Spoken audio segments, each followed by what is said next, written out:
होलो करीक एक भूला हुआ शहर था। इसकी खस्ता हाल इमारतें गुजरे हुए बेहतर दिनों की याद दहानी के तौर पर खड़ी थीं।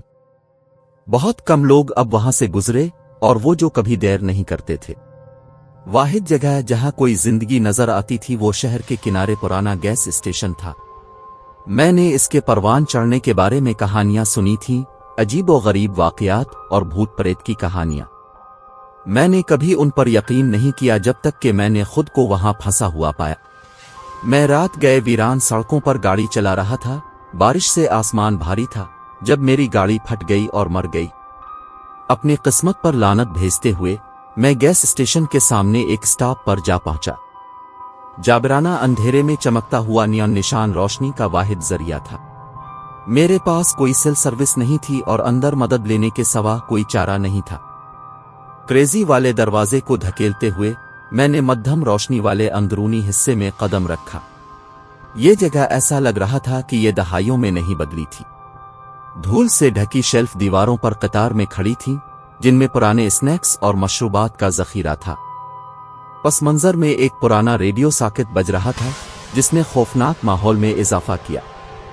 काउंटर के पीछे एक बूढ़ा आदमी बैठा हुआ था जिसके चेहरे पर बूढ़ा था। इसकी आंखें चिकनी टोपी के किनारे के नीचे छपी हुई थीं। शाम। मैंने सलाम किया। बेचैनी के बावजूद आराम से आवाज देने की कोशिश की। मेरी गाड़ी बाहर टूट गई। क्या आपके पास ऐसा फोन है जिसे मैं इस्तेमाल कर सकूं? बूढ़े ने धीरे से ऊपर देखा। इसकी निगाहें बेचैनी से गहरी थीं। फोन बंद है, इसने धीमी आवाज में कहा। तूफान ने लकीरें उतार दें। बहुत अच्छा, मैंने बड़बड़ा दिया। क्या आसपास कोई जगह है जहां मैं मदद हासिल कर सकूं? उसने सर हिलाया। रात के इस वक्त नहीं। बेहतर है तुम सुबह तक यहीं रहो। पीछे का कमरा। मैं इस ख्याल से खुश नहीं था लेकिन मेरे पास ज्यादा इंतखाब नहीं था। शुक्रिया, मैंने हिचकिचाते हुए कहा। मैं इसकी तारीफ करता हूं। जब मैं गैस स्टेशन के अकब में एक छोटे से कच्चे कमरे में दाखिल हुआ तो मैं देखे जाने के एहसास को नहीं झटक सका। दीवारें पुतली थीं और बाहर तूफान की आवाजें अंदर की जाबराना खामोशी ने खामोश कर दी थीं। मैं पुरानी चारपाई पर लेट गया, धागे का कंबल अपने ऊपर खींचा।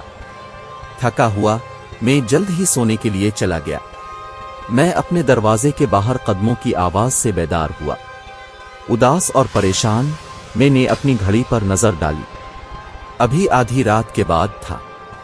कदमों की आवाज बुलंद हुई और फिर मैंने एक नर्म मातम भरी सरगोशी सुनी। मेरी मदद करो।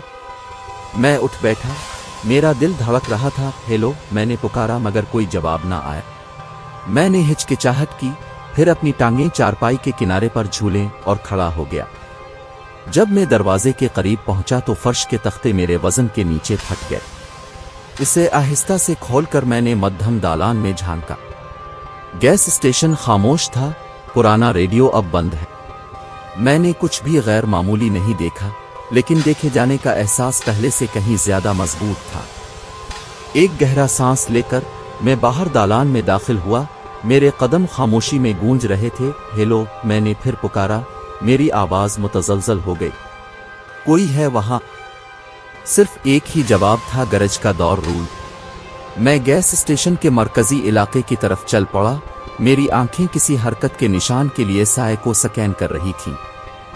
जब मैंने कोने का रुख किया तो मैंने देखा कि बूढ़ा आदमी अब भी काउंटर के पीछे बैठा रेडियो को घोर रहा है। इसका चेहरा पीला था और आंखें खौफ से फैली हुई थीं। क्या तुमने वो सुना? मैंने पूछा। मेरी आवाज बमुश्किल सरगोशी से ऊपर थी।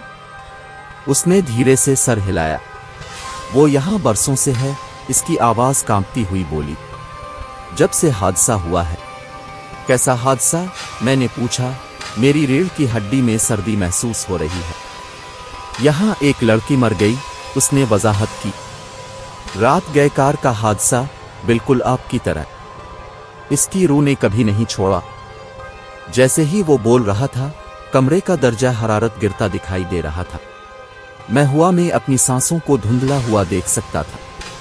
अचानक रेडियो ने एक पुरानी परेशान कुन राग बजाते हुए जिंदगी को तेज कर दिया। रोशनियां टिमटिमा रही थीं और मैंने अपने पास से ठंडी हवा का झोंका महसूस किया। میری مدد کرو، آواز اب اور بھی بلند تھی، زیادہ اسرار۔ میں نے آواز کی طرف موڑ کر دیکھا تو کمرے کے کنارے ایک شخصیت کھڑی تھی۔ وہ جوان تھی، لمبے سیاہ بالوں اور خون سے رنگا ہوا سفید لباس۔ اس کی آنکھیں کھوکھلی تھیں اور اس کا چہرہ درد کے نقاب میں مڑا ہوا تھا۔ پلیز، اس نے سرگوشی کی، مجھ تک پہنچی، میری مدد کرو۔ میں گھبرا کر پیچھے ہٹ گیا۔ تم کیا چاہتے ہو؟ میں پوچھنے میں کامیاب ہو گیا۔ میری لاش ڈھونڈو، اس نے کہا۔ اس کی آواز ریڈیو کی کریکنگ پر بمشکل سنائی دیتی تھی۔ مجھے رہا کرے۔ اس سے پہلے کہ میں جواب دیتا وہ غائب ہو گئی، اپنے پیچھے ایک سردی چھوڑ گئی جو میری ہڈیوں میں دھنس رہی تھی۔ بوڑھا ہاتھ کانپتے ہوئے اٹھ کھڑا ہوا۔ وہ آرام کرنا چاہتی ہے، انہوں نے کہا۔ ہمیں تلاش کرنا ہے کہ وہ کہاں دفن ہے۔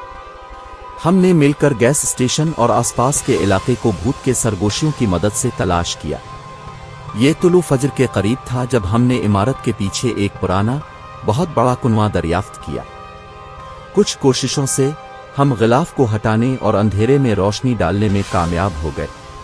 وہاں نچلے حصے میں لڑکی کے کنکال کی باقیات رکھی۔ ہم اس کی پرورش کرنی ہے اور اس کی مناسب تدفین کرنی ہے، بوڑھے نے اپنے کانپتے ہاتھوں کے باوجود اپنی آواز مضبوط کرتے ہوئے کہا۔ ہم نے مل کر کام کیا، کنویں سے ہڈیوں کو احتیاط سے اٹھانے کے لیے ایک ٹوٹی ہوئی رسی اور بالٹی کا استعمال کیا۔ ہر ایک ہڈی جو ہم نے حاصل کی ہے، اس سے لگتا ہے کہ ہمارے ارد گرد کی ہوا بھاری ہو رہی ہے۔ لڑکی کی روح کی موجودگی زیادہ واضح ہے۔ جب تک ہم تمام باقیات اکٹھے کر چکے تھے، صبح کی پہلی روشنی افق پر ٹوٹ رہی تھی۔ ہم نے ہڈیوں کو ایک عارضی تابوت میں رکھا جسے ہم نے لکڑی کے پرانے تختوں سے بنایا تھا۔ بوڑھے آدمی کو ہولو کریک کے مضافات میں ایک چھوٹا بھولا ہوا قبرستان معلوم تھا جہاں لڑکی آخر کار آرام کر سکتی تھی۔ جیسے ہی ہم وہاں گئے، بھوت کی موجودگی ہمارے پیچھے چل رہی تھی۔ گاڑی میں ایک مستقل ٹھنڈا دباؤ تھا۔ جب ہم قبرستان پہنچے تو سورج مکمل طور پر طلوع ہو چکا تھا، نظر انداز قبروں پر لمبے سائے ڈال رہے تھے۔ بوڑھے آدمی اور میں نے لڑکی کے لیے ایک قبر کھودی۔ ہماری حرکت سست اور جان بوجھ کر تھی۔ جیسے جیسے ہم کام کر رہے تھے، سرگوشیوں میں اضافہ ہوتا گیا، گویا روح صبر سے اس کی رہائی کا انتظار کر رہی تھی۔ آخر میں ہم نے تابوت کو زمین میں اتارا اور اسے زمین سے ڈھانپ دیا۔ جس لمحے مٹی کا آخری بیلچہ اپنی جگہ پر تھا، جابرانہ سردی اٹھ گئی اور گرم ہوا کے جھونکے نے ہمارے ارد گرد پتوں کو جھنجھوڑ دیا۔ قبرستان پر سکون کا احساس چھا گیا اور میں نے راحت کا زبردست احساس محسوس کیا۔ شکریہ، بوڑھے نے کہا۔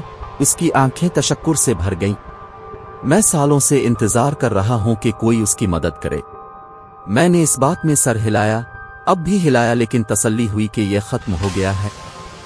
جیسے ہی میں اپنی گاڑی میں واپس آیا اور انجن شروع کیا، میں نے ایک بار آخری بار گیس اسٹیشن کی طرف دیکھا۔ ٹمٹماتا ہوا نین کا نشان اب مستحکم تھا اور عمارت اب اتنی بری نہیں لگ رہی تھی۔